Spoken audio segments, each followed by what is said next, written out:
it's your girl Jazz. Today I am currently on my way to go get my second ear piercings, and I'm gonna go with one of my buddies, a couple buddies, to go get our ears pierced because I just need to feel something. But I'm currently on my way and decided to why not start a new vlog because I haven't done one in a little while. I'm waiting in the car for Matt because he's gonna hang out with one of his buddies. Cigars. Got you on camera saying that. Whiskey. Ready for your boys' night? Yeah. Boys' night, girls' night! It's happening because of your girls' night. Yeah. I said I'm not gonna take this lying down. Yeah. I'm gonna have a boys' night. I'm also stealing the wife of his friend, so his friend's now free and Matt's now free, so they're gonna hang out tonight. I'm really just out here putting friendships together by trying to feel something and get piercings, you know? Trying to make memories happen. Okay, let's go get our ears pierced. Hello, Kat. Hi. What are you getting today? A piercing. What kind? Right here. Nice. Thank you. Letty, what piercing are you getting? None. Emotional support or to just see us in pain? Yeah, honestly, just to see you in pain. Hey y'all, editing Jazz here. I need to add this because it makes everything make sense. I invited Letty because Letty, I've always said that if I ever go get a piercing done, I have to invite her because back in college, one summer night, I was like, you know what? I want to do something spontaneous. I want to go get a tattoo. And I convinced Letty to go with me, and she was so gracious that she did come with me. So I went in wanting a tattoo and didn't leave with one because I actually got too scared. But I convinced Letty to get a piercing when she wasn't even expecting one, so she ended up walking away with a cartilage piercing. And she was down for it, but she was also like, why did I drive you here and you didn't get anything, but I walked out with something. So I've always had a joke that like if I ever decided to finally go get a piercing, I would have to invite her. But the best part about this story is that, so the piercing place I was supposed to go in, they're like, oh yeah, we have free walk-ins all day, every day, it's okay. We went there and they're like, oh, sorry, we actually like booked out too many people today for piercings. And I was like, okay. And the one spot we could find on a Sunday night to go get our ears pierced was the same exact like spot that I went with Letty to go get her piercing. So it's like a fun full circle moment where Letty now gets to witness my pain getting a piercing at the same spot I convinced her to get hers. So here we are in PB walking our way over there because they're the only spot available, and I still can't get over it. It's so funny. Okay, back to our regular scheduled programming.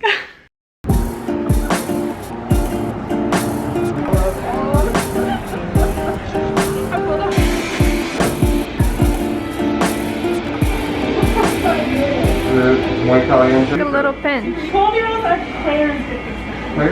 Players is a bad way to do it. Yeah. It's 12-year-olds can do it. Yes. Here's the 7-year-old with a tri-double surgical needle the other day. She did fantastic.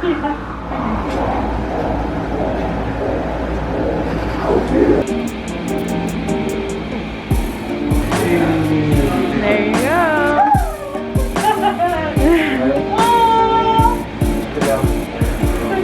You did it. Okay, so this is the next day and this is what my piercing looks like. It's so cute. So this piercing was actually like a huge deal to me. One, it was my first piercing that I can actually remember. Like I had my first ears pierced, but that's like something that we do like within Mexican communities, and I'm assuming across like Latinas communities probably like very similar. We like to deck out our kids in gold jewelry, and so I've had like that piercing since I was like 2 weeks old. So I've never actually had a piercing as an adult or like just like anytime that I could really remember. And I think it's also really special to me because like I just have a really hard time just doing stuff for myself just for the fun of it. I just have a really hard time like taking myself out on dates or just doing something fun for myself. And I've been wanting this piercing since like 2015, 2014, and I just was like, no, it's okay. Like, and also I've been kind of scared because the thought of like the needle going through my ear as opposed to like getting a tattoo where it's like just on your skin just always kind of freaked me out. But it's one of those things I've been wanting for so long, and I decided to just treat myself, and so me and my friends ended up doing that. So anyway, today I am working on my laptop. I got a ton of emails and just like, you know, just like casual Monday work. I actually just posted this meme this morning of like this, I'll just put it here. And that's just kind of my mood because like, why did I put up everything and just assume I would be super excited to do a Monday because now I'm anxious? So I've actually been doing this, like, it's not a trick, but this exercise to help me like undo some anxiety because it gets like really like locked up in my chest, which by the way, look at this cute fit. Hashtag look how's the girl. For 5 minutes, I'll just like play like whatever music I want, and I'll just like let out all my energy and just dance however I want to dance. And it's really been helping, and I think I'm gonna do that now because I have so much I need to do when I'm just feeling like very like blah, you know? So join me.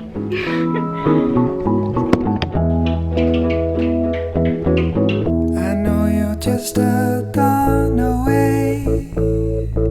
I keep thinking about that big sky I've seen so many times before, but it's something else today. Okay, 5 minutes are up, feeling great. Definitely out of breath, but we did it. Here we are. I'm feeling good. Time to go back to work.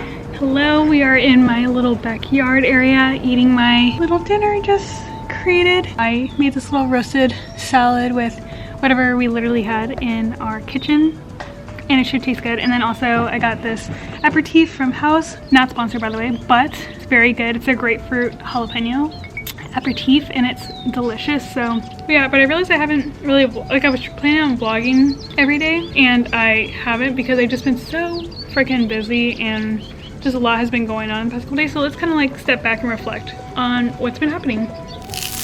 So last time I recorded was Monday. Mondays I just was catching up on everything. Tuesday I was creating a ton of content and I was just like so busy. I'm like so tired right now, which I'm not complaining about because I'm just so grateful that like my full-time job is like content creation, but it's just still like it is a job. I'm just doing a lot. I'm also preparing a ton for April because April I always like say is like the Super Bowl because it's Earth Month, and also for sustainable fashion it's like Fashion Revolution Week happens. So I have like a ton of different ideas and events I want to throw on or like content I want to create. You'd be surprised how many brands reach out to me and like only reach out to me during Earth Month, and it's like some like one-off sustainability campaign. They're not even doing anything for sustainability. It's just like 1 month of like them trying to greenwash. So I'm like, it's like trying to find the balance of like which brands are actually going to elevate the narrative of sustainability and which ones are just like just trying to get clout.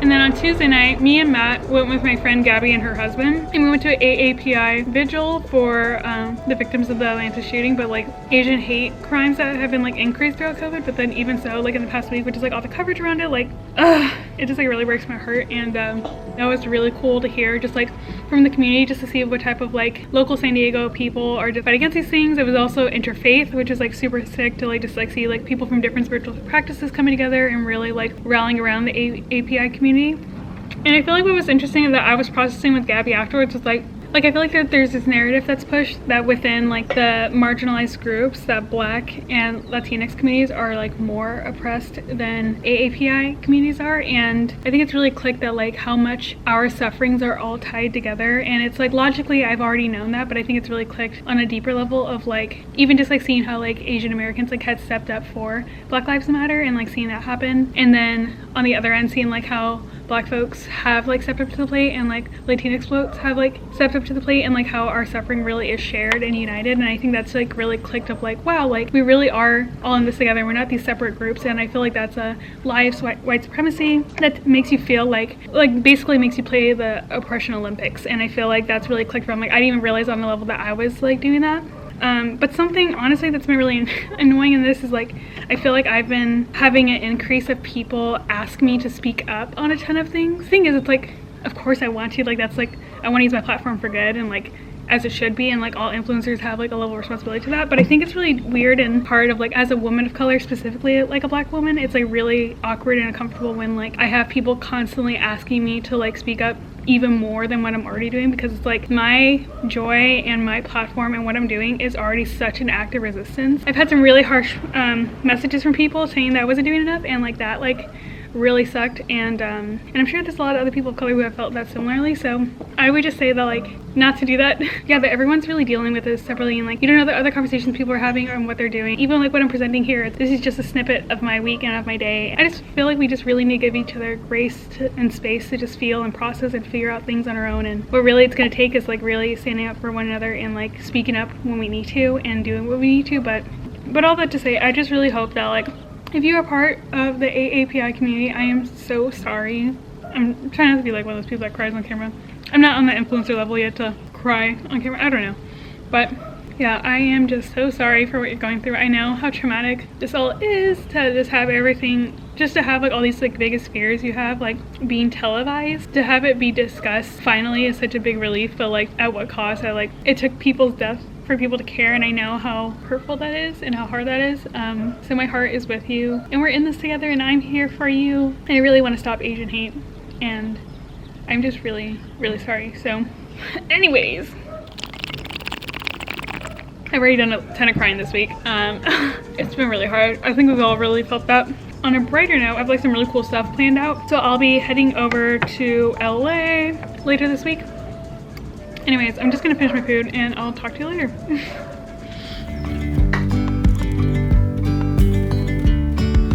Yesterday, there was sun and there was rain, beauty in the mundane.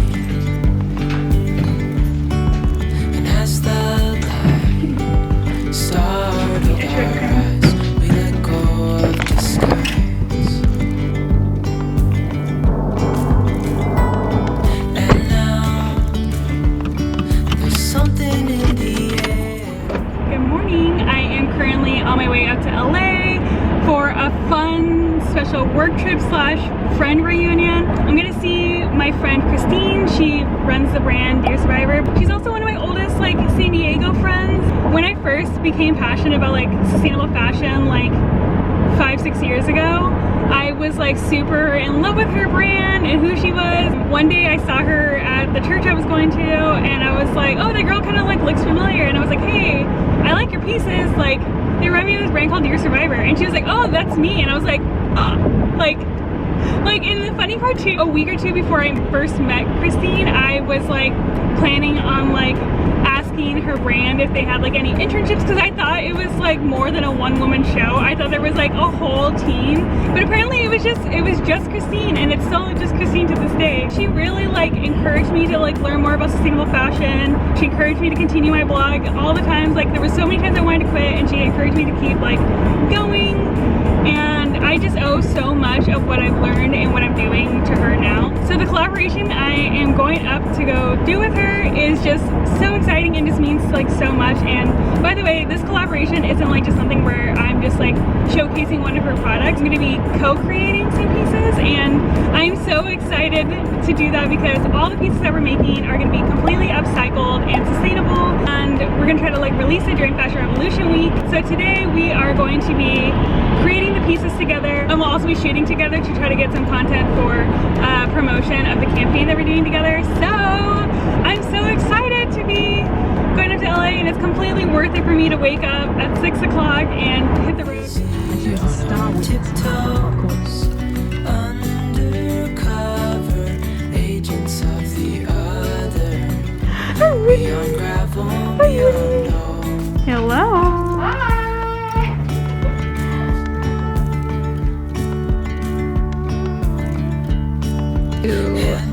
Like a lot of different ones. Castles out of sand, Cute. reaching for the grand. Just pretend you're putting